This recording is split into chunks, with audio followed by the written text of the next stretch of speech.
Hi guys, welcome to my channel. இன்னைக்கு நம்ம பார்க்க போகிறது அல்ஜிப்ராவோட இன்ட்ரடக்ஷன். சரி, அல்ஜிப்ரானா என்ன? அல்ஜிப்ரா அப்படின்றது ஒரு நம்ம பிரியாணியில் வெறும் பிரியாணி ப்ரிப்பேர் பண்ணுறதுக்கு நம்ம என்ன பண்ணுவோம், ரைஸ் போடுவோம், அதுக்கு தகுந்த மாதிரி வாட்டர் ஊற்றுவோம், அதுக்கு தகுந்த மாதிரியான ஸ்பைசஸ் எல்லாம் ஆட் பண்ணால் தான் நம்மளுக்கு டிஃப்ரெண்ட் ஃப்ளேவரில் வெரைட்டியான பிரியாணி நம்மளுக்கு கிடைக்கும் இல்லையா? அதே மாதிரி தான் அல்ஜிப்ராவில் டிஃப்ரெண்ட் டைப்ஸ் ஆஃப் வேரியபிள்ஸ் இருக்கும், சிம்பிள்ஸ் இருக்கும், மேத்தமெட்டிக்கல் ஆப்ரேஷன்ஸ் இருக்கும், கோஎஃபிஷியன்ஸ் இருக்கும். ஓகேவா? இது எல்லாமே கரெக்டாக இருந்தால் மட்டும்தான் அதை வந்து நம்ம அல்ஜிப்ரிக் எக்ஸ்பிரஷன் இல்லாட்டி பாலினாமியல் எக்ஸ்பிரஷன் அப்படின்னு சொல்லிட்டு நம்மளால சொல்ல முடியும். சரி, ஃபர்ஸ்ட் அல்ஜிப்ராக்குள்ள என்னென்னலாம் இருக்குன்னு பார்க்கலாம். இங்கே பாருங்க, algebra is a branch of mathematics that uses symbols, variables and mathematical operations to represent and manipulate number, amount or elements. ஓகேவா? அதாவது ஒரு விஷயத்தை ரெப்ரசன்ட் பண்ணுறதுக்கு அந்த இடத்துல நம்மளுக்கு வேரியபிள்ஸ் வேணும், கான்ஸ்டன்ட்ஸ் வேணும், அது கூட சேர்ந்து மேத்தமெட்டிக்கல் ஆப்ரேஷன்ஸ், அதாவது ப்ளஸ் மைனஸ் மல்டிப்ளிகேஷன் டிவிஷன் இந்த மாதிரி மேத்தமெட்டிக்கல் ஆப்ரேஷன்ஸும் நம்மளுக்கு தேவைப்படும். ஓகேவா? சரி, ஓகே. வேரியபிள்ஸ்னால் என்ன? வேரியபிள்ஸ் அப்படின்றது சிம்பிள்.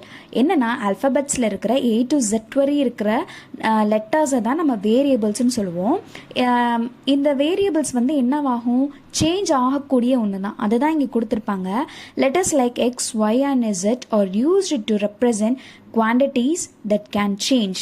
அது வந்து இடத்துக்கு தகுந்த மாதிரி அந்த வேரியபிளுக்கு நம்ம என்ன வேல்யூஸ் கொடுக்குறோமோ அந்த வேல்யூஸை பொறுத்து வேரியபிள் வந்து சேஞ்சஸ் ஆகிக்கிட்டே இருக்கும். ஓகேவா? Next mathematical operations. Mathematical operations என்னது? Addition, subtraction, multiplication, division. இது எல்லாமே தான் நம்மளுக்கு மேத்தமெட்டிக்கல் ஆப்ரேஷன்ஸ்ன்னு சொல்லுவோம். இந்த வேரியபிள்ஸ்க்கு நடுவில் இந்த மேத்தமெட்டிக்கல் ஆப்ரேஷன்ஸும் இருந்தால் தான் அதுக்கு கரெக்டாக பர்ஃபெக்டான ஒரு அல்ஜிப்ரிக் எக்ஸ்பிரஷன் அப்படின்னு நம்ம சொல்ல முடியும். அதுக்கப்புறம் ஈக்குவேஷன்ஸ்னால் என்ன, ஈக்குவேஷன்ஸ் எப்படி இருந்தால் அது ஈக்குவேஷன் நம்ம சொல்லுவோம் அப்படின்றதையும் பார்க்கலாம். அதுக்கு முன்னாடி எக்ஸ்பிரஷன்னா என்னென்னு பார்த்துடலாம்.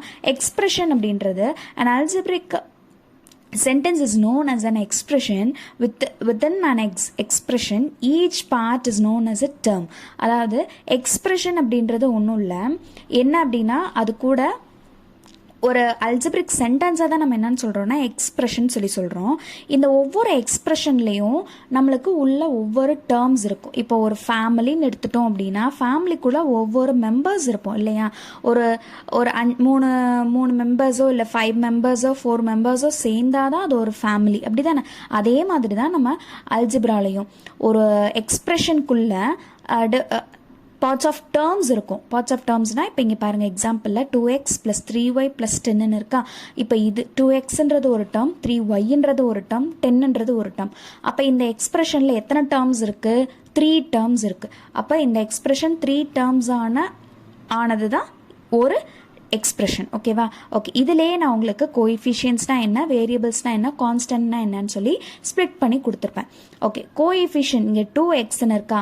இந்த எக்ஸோட எக்ஸுக்கு முன்னாடி மல்டிப்ளை ஆகிருக்கு பார்த்தீங்களா 2, அந்த 2 தான் என்னென்னா கோஎஃபிஷியன்ட் ஆஃப் எக்ஸ். எக்ஸோட கோஎஃபிஷியன்ட் 2. அதே மாதிரி இங்கே ஒய்யோட கோஎஃபிஷியன்ட் 3. இதுக்கு வேரியபிள் எதுவுமே இல்லை. அப்போ வேரியபிள் எதுவுமே இல்லை அப்படின்னா அதை கான்ஸ்டன்ட்னு சொல்லுவோம். ஓகேவா? சரி, இந்த கான்ஸ்டன்ட் வேல்யூ வந்து மாறுமா? மாறாது. இப்போ 10ன்னு கொடுத்தா 10 தான், 20ன்னு கொடுத்தா அந்த இடத்துல 20 தான் இருக்கும். அதை தவிர்த்து வேறு எந்த வேல்யூஸும் நம்மளால் சேஞ்ச் பண்ண முடியாது. ஓகேவா? சரி, இதுதான் எக்ஸ்பிரஷனில் இருக்கிற டேர்ம்ஸ். அதுக்கப்புறம் வேரியபிள்ஸ்னால் என்ன, கான்ஸ்டன்ட்னா என்ன, கோஎஃபிஷியன்ட்னா என்னன்னு பார்த்துருக்கோம். இப்போ நெக்ஸ்ட் பாருங்கள், difference between expression and equation. இப்போ நான் சொன்னேன்னா ஈக்குவேஷன்னா என்ன, எக்ஸ்பிரஷன்னா என்ன, இது ரெண்டுக்கும் இருக்கிற டிஃப்ரென்ஸ் பார்த்துடலாம். And expression is a mathematical statement with no equal symbol. அதாவது குறிப்பிட்டு சம் டேர்ம்ஸ் சில டேர்ம்ஸ் கம்பைன் ஆகி இருந்துச்சு அப்படின்னா அது எக்ஸ்பிரஷன் சொல்லுவோம். ஈக்குவேஷன்ஸ் அப்படின்னா and equation links two expression with equal symbol. 2 எக்ஸ்பிரஷனை ஈக்குவல் சிம்பிளோட லிங்க் பண்ணிச்சு அப்படின்னா அதை ஈக்குவேஷன் சொல்லுவோம். எக்ஸாம்பிள் பாருங்கள், 2x + 5 அப்படின்றது எக்ஸ்பிரஷன். 2x + 5 = 7. இதுவும் ஒரு எக்ஸ்பிரஷன், இதுவும் ஒரு எக்ஸ்பிரஷன். 2 எக்ஸ்பிரஷனையும் கம்பைன் பண்ணுறதுக்கு நம்ம யூஸ் பண்ணுற சிம்பிள் ஈக்குவல். இப்படி இருந்துச்சுன்னா அது ஈக்குவேஷன் சொல்லுவோம். ஓகேவா? இப்போ எக்ஸ்பிரஷனுக்கும் ஈக்குவேஷனுக்கும் சில டிஃப்ரென்ஸ் இருக்குது, அதை நல்லா தெரிஞ்சுக்கிட்டீங்க. ஓகே, இப்போ அடுத்து என்ன பார்க்கலான்னா டேர்ம்ஸ் பற்றி பார்த்துட்டு இருந்தோமா? சரி, இதில் என்னென்ன டேர்ம்ஸ்லாம் இருக்குது? மோனோமியல், பைனோமியல், ட்ரைனோமியல் அண்ட் பாலினோமியல்னு இருக்குது. சரி, மோனோமியல்னா என்ன? மோனோனா சிங்கிள்னு அர்த்தம். அப்போ an expression which contains only one term is called a monomial. ஒரே ஒரு டேர்ம் இருந்துச்சுன்னா அதை மோனோமியல்னு சொல்லுவோம். ஓகேவா? Monomial expression or monomial equation சொல்ல முடியாது, மோனோமியல் எக்ஸ்பிரஷன் சொல்லுவோம். ஓகேவா? எக்ஸாம்பிள்ஸ் பாருங்கள். 2x, இங்கே பாருங்கள் 3x²y, இதெல்லாம் சேர்ந்தது ஒரு டேர்ம். இதுக்கு அடுத்து இன்னொரு டேர்ம் வரணும்னா அதுக்கு நடுவில் என்ன வரணும்? ரெண்டு டேர்முக்கு நடுவில் ஒரு அர்த்தமெட்டிக் ஆப்ரேஷன் வரணும். அதாவது அடிஷன் ஒரு சப்ராக்ஷன் ஒரு மல்டிப்ளிகேஷன் ஒரு டிவிஷன். இது அடிஷன் ஒரு சப்ராக்ஷன் வந்தால் தான் அது ரெண்டு டேர்ம்ஸாக நம்ம சொல்ல முடியும். அடுத்தது பாருங்கள் -5z³. ஓகேவா? இது மோனோமியல். நெக்ஸ்ட் பைனோமியல் பாருங்கள். பைனோமியல் பைனது 2. ஓகேவா? அப்போது இந்த எக்ஸ்பிரஷனில் எத்தனை இருக்கணும்? 2 டேர்ம்ஸ் இருக்கணும். 2 டேர்ம்ஸ் இருந்தால் அது பைனோமியல் எக்ஸ்பிரஷன் அப்படின்னு சொல்லுவோம். And expression which contain only 2 terms are called a binomial. Example, 2x plus 5, 5y² plus 9y, a²b plus 2b. ஓகேவா? இப்போ பாருங்கள், இந்த ரெண்டில் பாருங்கள் a² b² இருக்குது. இப்போ இதை நம்ம இது ஃபுல்லாக ஒரு டேர்ம். ஏன்னா இது ரெண்டுக்கும் நடுவில் எந்த ஒரு அர்த்தமெட்டிக் ஆப்ரேஷன்ஸ், அதாவது அடிஷன் ஒரு சப்ராக்ஷன் இல்லை.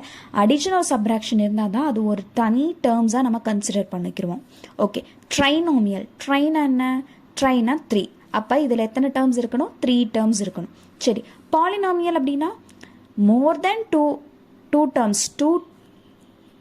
And a polynomial is an expression containing 2 or more algebraic terms. ஓகேவா?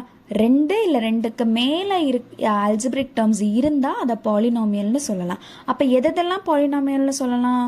Binomial, trinomial. இது ரெண்டுமே எது கண்டரில் வரும்? பாலினாமியல் கண்டரில் நம்ம ஈஸியாக கொண்டு வந்துடலாம். ஓகேவா? சரி, இப்போ நம்ம எக்ஸ்பிரஷனுக்கும் ஈக்குவேஷனுக்கும் இருக்கிற டிஃப்ரென்ஸ் பார்த்தோம். அதே மாதிரி அல்ஜிப்ரிக் எக்ஸ்பிரஷனுக்கும் பாலினாமியல் எக்ஸ்பிரஷனுக்கும் ஒரு சில டிஃப்ரென்சஸ் இருக்குது. எதெல்லாம் அல்ஜிப்ரிக் எக்ஸ்பிரஷன், எதெல்லாம் பாலினாமியல் எக்ஸ்பிரஷன் அப்படின்னு சொல்லிட்டு இந்த இன்ட்ரடக்ஷன் வீடியோ தெரிஞ்சுக்கிட்டீங்க அப்படின்னா நீங்கள் 9th 10th வரையும் இதுக்கடுத்து வர எல்லாமே அல்ஜிப்ராஸ் வரும். அந்த அல்ஜிப்ராவெல்லாம் எப்படி நம்ம ஸ்ப்ளிட் பண்ணலாம், எப்படி நம்ம ஐடென்டிஃபை பண்ணிக்கலாம் அப்படின்றத ஈஸியாக தெரிஞ்சுக்கிருவீங்க. ஓகேவா? ஸோ ஸ்கிப் பண்ணாமல் வீடியோ பாருங்கள். Algebraic expression, polynomial expression. Algebraic எக்ஸ்பிரஷன்னா என்ன அப்படின்னா அதோட பவரில் ஃப்ராக்ஷன்ஸில் வரலாம், நெகட்டிவ் நம்பர்ஸில் வரலாம், இல்லை ஹோல் நம்பர், அந்த பவர் வெறும் ஹோல் நம்பராகவும் இருக்கலாம். ஓகேவா? இந்த மாதிரி இருந்துச்சு அப்படின்னா அதை என்ன சொல்லுவோம்னா அல்ஜிப்ரிக் எக்ஸ்பிரஷன். எக்ஸாம்பிள் பாருங்கள். 2y⁴ பவரில் ஃப்ராக்ஷனில் இருக்குது, அடுத்து பவரில் நெகட்டிவில் கூட வரலாம். அதே மாதிரி இந்த டினாமினேட்டர்ஸ் பாருங்கள்.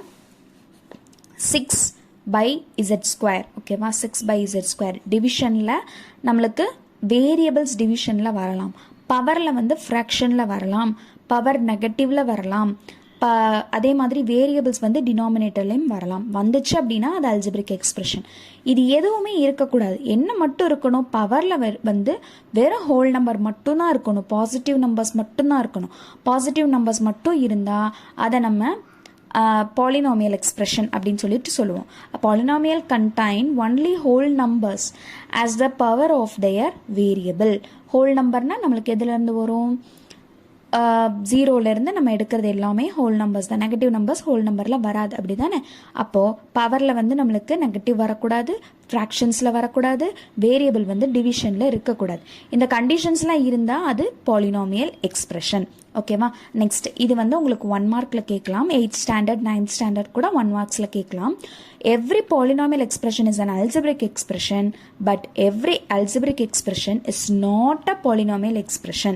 இங்கே பாருங்கள், இப்போது இதுவுமே பாலினாமியல் எக்ஸ்பிரஷன் தான். 3x² - 4x + 1ன்றது பாலினாமியல் எக்ஸ்பிரஷன் தான். ஆனால் இங்கே இருக்கிற ஏதாவது ஒன்று, இந்த ரெண்டில் இருக்கிறது ஏதாவது ஒன்று நம்ம பாலினாமியல் எக்ஸ்பிரஷன் சொல்லுவோமா? சொல்ல மாட்டோம். ஏன்னா பாலினாமியல் எக்ஸ்பிரஷனுக்குரிய கண்டிஷன்ஸ் இதில் சாட்டிஸ்ஃபை பண்ணலை. ஸோ இது வந்து பாலினாமியல் எக்ஸ்பிரஷன் கிடையாது. அப்போது எல்லா பாலினாமியல் எக்ஸ்பிரஷனும் அல்ஜிப்ரிக் எக்ஸ்பிரஷன், பட் எல்லா அல்ஜிப்ரிக் எக்ஸ்பிரஷனும் பாலினாமியல் எக்ஸ்பிரஷனாக ஆக முடியாது. ஓகேவா? நெக்ஸ்ட்டு இதோட பேசிக்ஸ் முடியுது. Addition and subtraction of a polynomial. நம்ம அடிஷன் அண்ட் சப்ராக்ஷன் பண்ணும்போது லைக் டேர்ம்ஸை மட்டும்தான் நம்மளால் ஆட் பண்ண முடியும், அன்லைக் டேர்ம்ஸை ஆட் பண்ண முடியாது. அது என்ன லைக் டேர்ம் அன்லைக் டேர்ம் அப்படின்னா, வேரியபிள்ஸும் அதோட பவர்ஸும் சேமாக இருந்தால் அது லைக் டேர்ம், வேரியபிள்ஸ் சேமாக இருந்து பவர் சேமாக இல்லை அப்படின்னா அது அன்லைக் டேர்ம், இல்லை வேரியபிளே சேமாக இல்லை அப்படின்னாலும் அது அன்லைக் டேர்ம்ஸ். ஓகேவா? இப்போ பாருங்கள், 3x² + 5x² இருக்கா. இங்கே முன்னாடி இங்கே வேரியபிள் பாருங்கள் எக்ஸு, இங்கேயும் வேரியபிள் எக்ஸ், பவர் 2 இங்கேயும் பவர் 2. அப்போ ரெண்டுமே ஒரே வேரியபிளாக இருக்கிறனால முன்னாடி இருக்கிற கோஎஃபிஷியன்ஸை மட்டும் நம்மளால் ஆட் பண்ணிக்க முடியும். எப்படி ஆட் பண்ணலாம்? 3 + 5 × x², ரெண்டே ஆட் பண்ணால் 8, x² அப்படி போட்டுடலாம், 8x². இதே இது அன்லைக் டேர்ம்ஸாக இருந்துச்சு அப்படின்னா, இப்போ பாருங்கள், இதே நம்பர்ஸை 3x² + 5y² நான் எடுத்துக்கிறேன். இப்போ பாருங்கள், எக்ஸு இது ஒய், பவர்ஸ் ரெண்டும் சேமாக இருக்குது, பட் வேரியபிள் டிஃப்ரெண்ட்டாக இருக்குது. அப்போ டிஃப்ரெண்ட்டாக இருந்துச்சுன்னா நம்மளால் ஆட் பண்ண முடியாது. இது தனி டேர்ம், இது தனி டேர்ம் இல்லையா? இது ரெண்டும் அன்லைக் டேர்ம்ஸில் வரும். அதே மாதிரி தான் சப்ராக்ஷன்ஸ்க்கும், ரெண்டுமே லைக் டேர்மாக இருந்தால் மட்டும்தான் நம்மளால் சப்ராக்ட் பண்ண முடியும். அன்லைக் டேர்ம்ஸாக இருந்துச்சா நம்ம சப்ராக்ட் பண்ண முடியாது. ஓகேவா? இவ்வளோ தான் அல்ஜிப்ராக்குரிய பேசிக் கான்செப்ட். ஓகே, இப்போது நான் சொன்ன பேசிக்ஸ் எல்லாமே உங்களுக்கு புரிஞ்சிருக்குன்னு நினைக்கிறேன். மறக்காமல் சேனலை சப்ஸ்கிரைப் பண்ணிடுங்க. இந்த மாதிரி எங்கெங்கெல்லாம் இந்த அல்ஜிப்ரா, எங்கெங்கெல்லாம் இந்த மேத்தமெட்டிக்ஸ் யூஸ் ஆகுது அப்படின்றத பார்க்கணும் அப்படின்னு நினச்சிங்கன்னா நெக்ஸ்ட் வீடியோவில் பார்க்கலாம்.